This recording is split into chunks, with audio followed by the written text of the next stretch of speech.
যদি তুমি এটা জানতে চাও যে তুমিও কি সেই সৌভাগ্যবান যার পরীক্ষা আল্লাহ শীঘ্রই শেষ করে গায়েব থেকে অবাক করা কোণের নিশানি পাঠাতে চলেছেন, আর তোমার জীবনের সমস্ত বাধাকে সরিয়ে অগণিত খুশি তোমার তকদিরে দিতে চলেছেন, তাহলে শোনো, ওই রহমানের রাহিম জমিন এবং আসমানকে একটা হকের সাথে তৈরি করেছেন এবং তিনি তার মাখলুকের সমস্ত প্রয়োজন সম্পর্কে অবগত।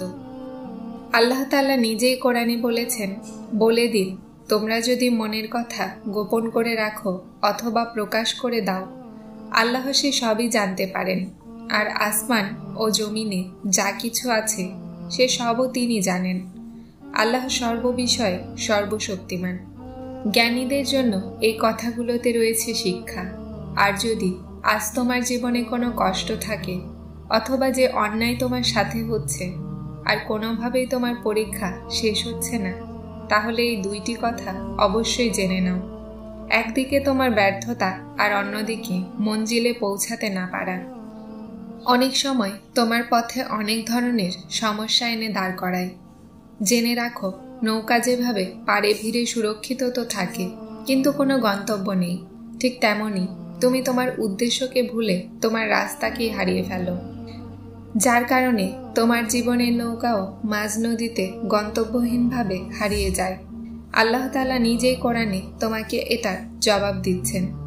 তুমি কি দেখনি, আল্লাহ সমুদ্রকে তোমাদের কল্যাণে নিয়োজিত করেছেন, যাতে তার আদেশে তাতে নৌযান সমূহ চলাচল করতে পারে এবং যাতে তোমরা তার অনুগ্রহ সন্ধান করতে পারো ও তার প্রতি কৃতজ্ঞ হও।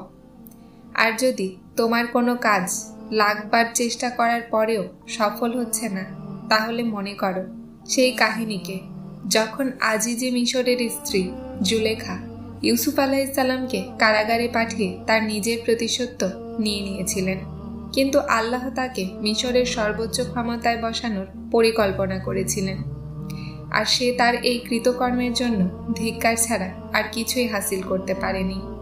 মনে রেখো, আল্লাহ যাকে নিচে নামাতে চায় তাকে কোনো চেষ্টায় সফল করতে পারবে না, আর দুনিয়া যাকে নামাতে চায় আল্লাহ তাকে উপরে উঠানোর জন্য সর্বোচ্চ মাকাম পর্যন্ত পরিকল্পনা করেন।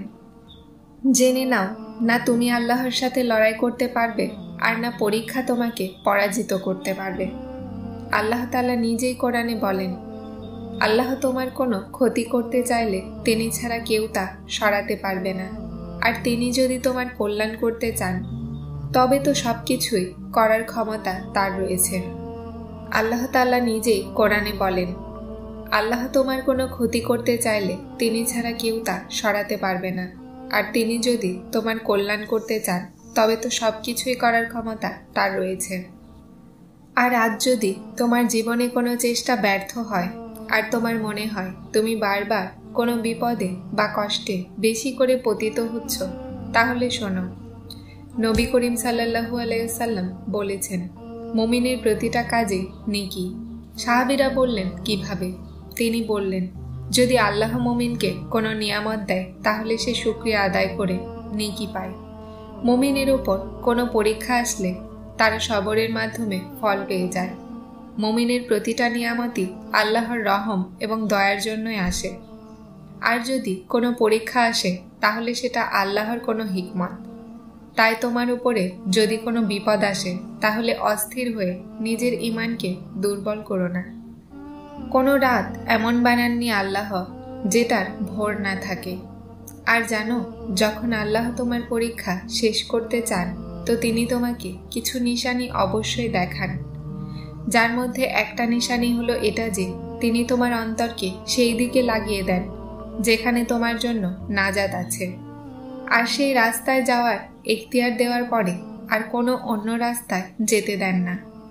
আর তোমার কি মনে হয় এটা কি নিশানি নয় যে ক্লান্তির পরে আরামের আশা আর তারপর তোমার নিদ্রায় আচ্ছন্ন হয়ে যাওয়া এই কথার প্রমাণ নয় যে যেই দয়াময় রব তোমার বিশ্রামের ব্যবস্থা করতে পারেন তিনি তোমাকে নিয়ে তোমার থেকেও বেশি চিন্তা করেন। উনি যখনই চান, যেভাবেই চান, তোমার প্রয়োজনগুলোকে পূরণ করতে সক্ষম। কেননা আল্লাহ যখন কোনো বান্দার পরীক্ষা শেষ করেন তো তার জন্য পরিত্রাণের রাস্তাও বের করেন। কোরআন বলে যে, আর তার নিশানির মধ্যে আছে তোমার রাতে আর দিনে বিশ্রাম করা, আর তোমার তার ফজলকে তলাশ করা।